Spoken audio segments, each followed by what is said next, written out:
Hi guys, I wanted to take a few minutes to shoot a quick video demonstrating the use of our iPads instead of our old video cameras for Let's Wrap and our other communication sessions. So basically, one of the most important things is just the initial setup of the tripod. So I'm going to go through that with you really quickly today. For the most part, you should receive the tripod in its carrier, and most of the time you will find that the actual tripod holder is going to have been separated from the tripod. So the first thing we're going to do is just slide this out, and if you can see here, there is a little space where you can fit in the actual iPad holder. And so if you can see there, we've got this square that just slides into there easily, and that just comes down like that.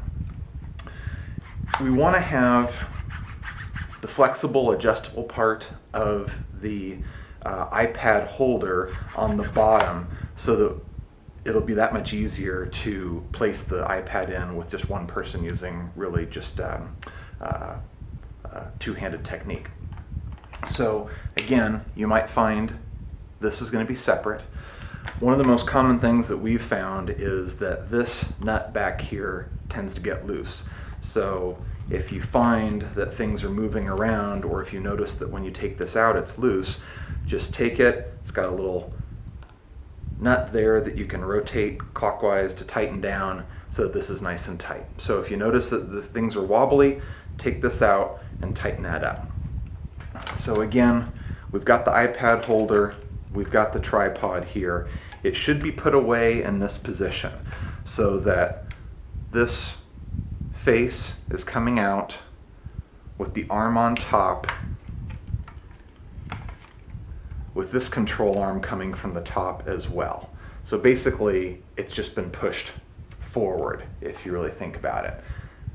Normally you'd have it more like this, but it's just forward facing, and you'll see why in a moment.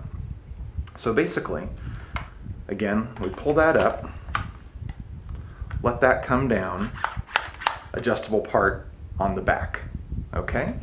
So we've got all that set up. Next step will simply be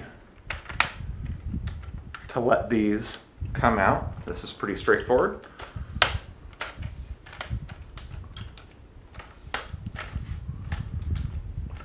All right, now we can set this up as we normally do.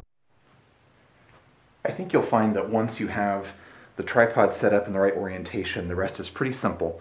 Let's go through it together. So we've already gotten this set up. We're going to be shooting this way toward the actor and the participant, and this will allow nicer access to the front of our iPad screen. So the participant will have given us their iPad, and we simply need to put it into the holder here.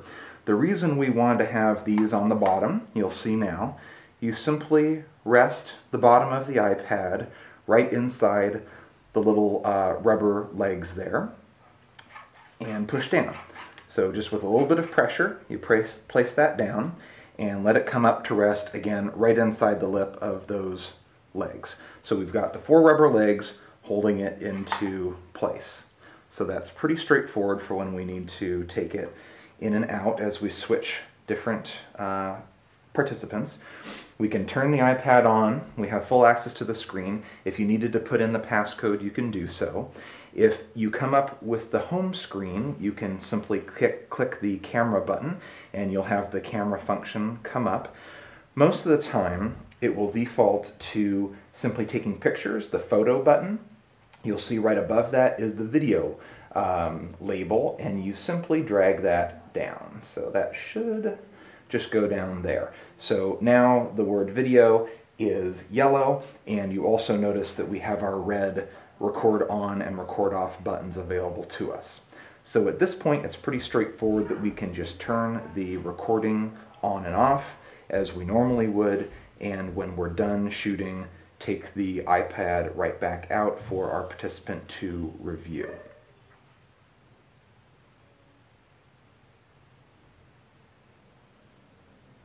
Another word about shooting. I don't want you to worry too much about some of the things that we discussed on the offsite, such as the autofocus or contrast features. I think those really aren't necessary for what we're doing. What I would focus on is your distance from the subjects. So usually we're talking about 4 or 5 feet. If we are further than that from our subject, we're not going to get good audio pickup, which has been very important, and also we're not going to get quite as tight an image on the participant and the actor in terms of facial expressions.